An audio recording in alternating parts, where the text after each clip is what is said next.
సరే దాత్రి. కేదార్,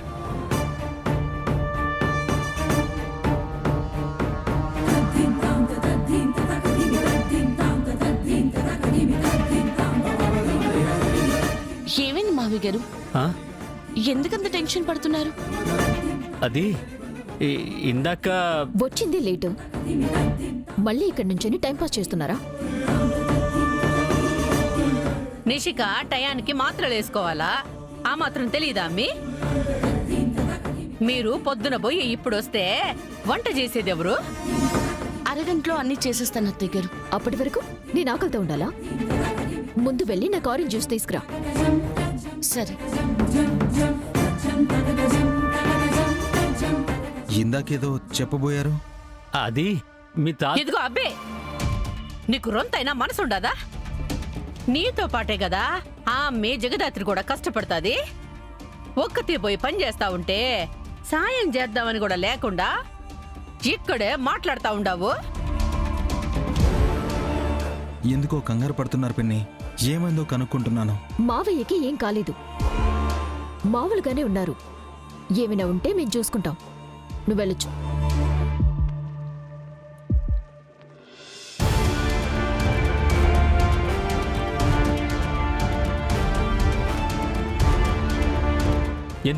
ఎందుకు కేదార్కి వాళ్ళ తాతయ్య ఇంటికి వస్తున్నాడని చెప్పనివ్వడం లేదు? అంటే ఆ ముసలోడున్న సంగతి కేదార్కి తెలియకూడదు కాబట్టి గమ్మునుండేది నేర్చుకో. ప్రాబ్లం సాల్వ్ చేయడానికి యువరాజ్ వెళ్ళాడు మావయ్య.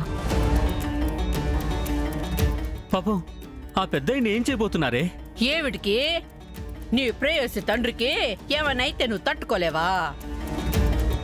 యువరాజ్ ఆయన్ని ఏది చేయటానికి వెళ్ళలేదు మావయ్య, జస్ట్ ఈ ప్రాబ్లం నుంచి అందర్నీ కాపాడటానికి వెళ్ళాడు. కాబట్టి నువ్వు రొంత ఏడుపు మొహంతో కాకుండా మంచిగా కూర్చో.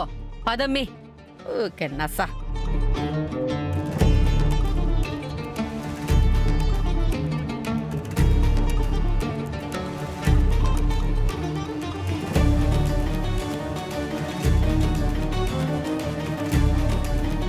అన్నా, నువ్వు అడిగిన ఫేక్ ఆధార్ కార్డేనా? మనం అరేంజ్ చేసిన కుర్రాళ్ళు వీళ్ళే. సరే, చెప్పింది ఫాలో అవ్వండి. మనం మోసం చేయాల్సిన ముసలోడు ఈ రూట్ నుంచే వస్తాడు. చెప్పింది ఫాలో అవ్వండి. మనం మోసం చేయాల్సిన ముసలోడు ఈ రూట్ నుంచే వస్తాడు. ఆ కార్ వచ్చినప్పుడు మన పర్ఫార్మెన్స్ స్టార్ట్ చేద్దాం. సరే అన్నా.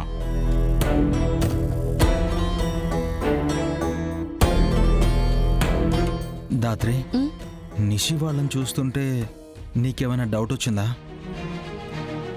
వచ్చింది కేదార్.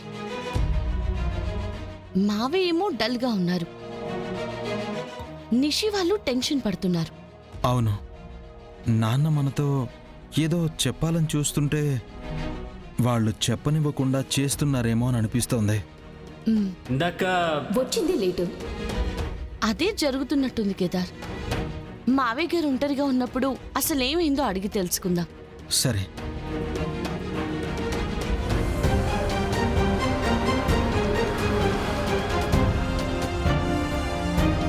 రై, ఆ కార్ వస్తుందిరా. పర్ఫార్మెన్స్ స్టార్ట్ చేద్దాం.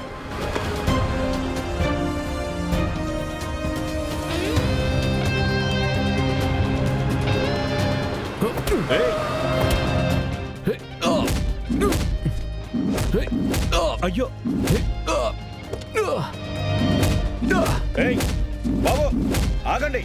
ఎందుకయ్యా అతను కొడుతున్నారు? ఆగండి. మీకేనయ్యా చెప్పేది. మర్యాదగా వదులుతారా లేకపోతే పోలీసులకి ఫోన్ చేయమంటారా? రేయ్, వీడి సంగతి తర్వాత చూసుకుందాం.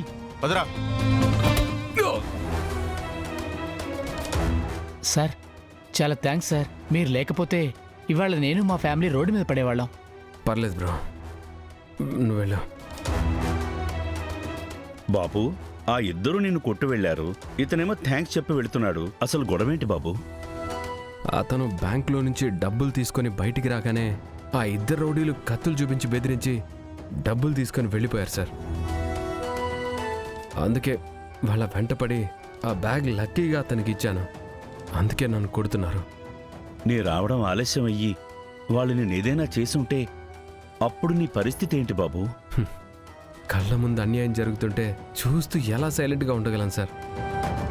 బలవంతుడికి న్యాయం జరగకపోయినా పర్వాలేదు, కానీ బలహీనుడికి మాత్రం అన్యాయం జరగకూడదు సార్.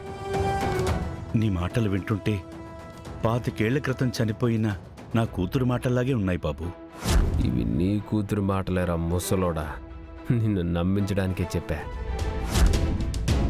థ్యాంక్ యూ సార్, నన్ను కాపాడినందుకు. నా పర్స్ ఎక్కడ పోయింది? బాబు ఏం వెతుకుతున్నావు బాబు? సార్, నా పర్స్ కింద పడిపోయింది సార్. అందులో నా ఆధార్ కార్డ్, మా అమ్మ ఫోటో ఉంది సార్. నేను కూడా వెతుకుతాను. సరే.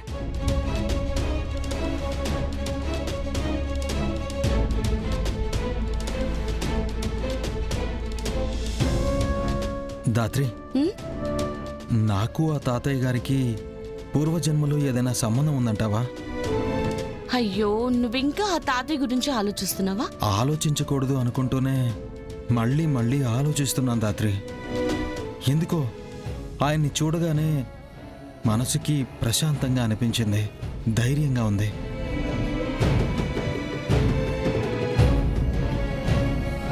అవును కేదార్, ఆయన మాట్లాడుతున్నంతసేపు ఏదో బాగా తెలిసిన మనిషితో మాట్లాడినట్టే అనిపించింది. నువ్వన్నట్టుగా నిజంగా పూర్వజన్మలో ఏదైనా బంధం ఉందేమో. ఉంటే మళ్ళీ కలుస్తాం దాత్రి.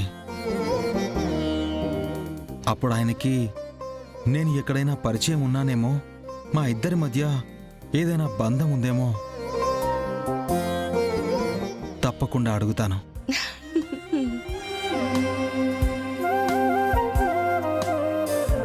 బాబు పర్సు దొరికింది. కేదారా?